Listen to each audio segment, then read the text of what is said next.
ఈ నడుమ ప్రతిపక్ష పార్టీల నాయకులు కొంతమంది పోలీసులకు అధికారులకు మీ పరిధి దాటి పనిచేయదని వార్నింగ్లు ఇస్తున్న ముచ్చట్లను మనం దినాం చూస్తూనే ఉన్నాం కదా.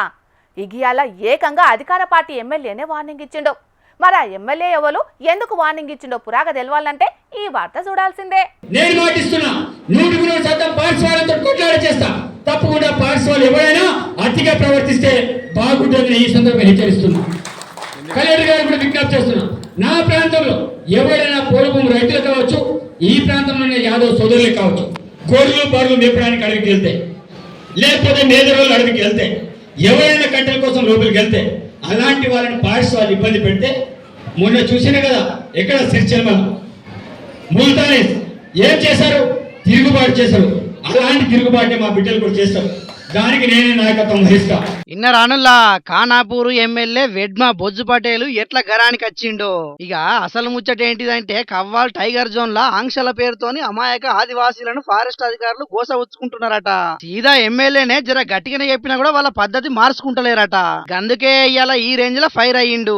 ఓపిక పట్టింది చాలు, ఇక మా తడాక ఏందో త్వరలోనే చూస్తారన్నట్టుగా ఫారెస్ట్ అధికారులకు మాస్ వార్నింగ్ ఇచ్చింది. ఇట్లా మంచిర్యాల జిల్లా జన్నారం మండల కేంద్రంలో రేషన్ కార్డులు వంచే కార్యంలో పాల్గొన్న ఎమ్మెల్యే బొజ్జు పటేలు ఇట్లా మాట్లాడి పోడి వ్యవసాయం చేసుకుంటున్న రైతుల లోపట జోష్ పెంచిండు.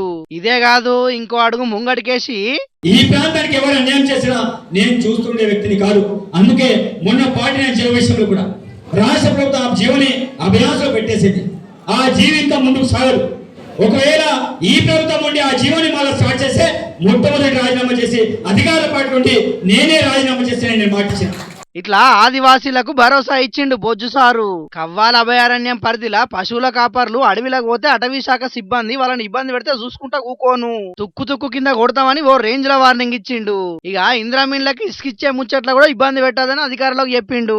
మొత్తానికైతే ఎమ్మెల్యే ఇట్లా మాట్లాడే వరకు అక్కడ ఉన్నోళ్ళంతా పరేషాన్ అయి గమ్మున కూకున్నారు. చూడాలి మరి ఎమ్మెల్యే ఇట్లా మాట్లాడిండు కాబట్టి రేపట్ల ఫారెస్ట్ అధికారులు ఏం చేస్తారో, వాళ్ళ పట్ల ఎట్లా ప్రవర్తిస్తారో.